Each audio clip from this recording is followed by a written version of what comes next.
Good evening.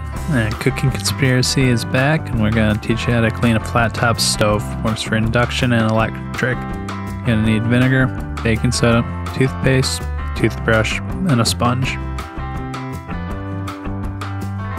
Alright, you got burn rings because you screwed up. That's alright, we got your back.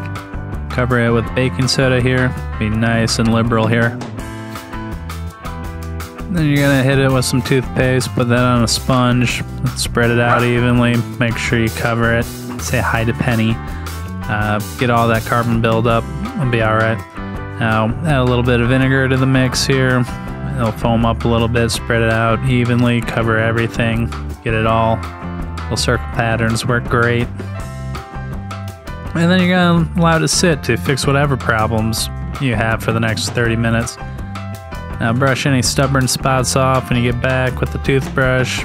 It should come right up nice and easy. If it's too runny, add some baking soda. You need a little bit of abrasiveness for this to work. And yeah, you'll get it all, sponge it off, and clean it with a wet rag or vinegar, dry it off, and you're good to go. But yeah, it's good to be back. Like the video, show some love. Ciao.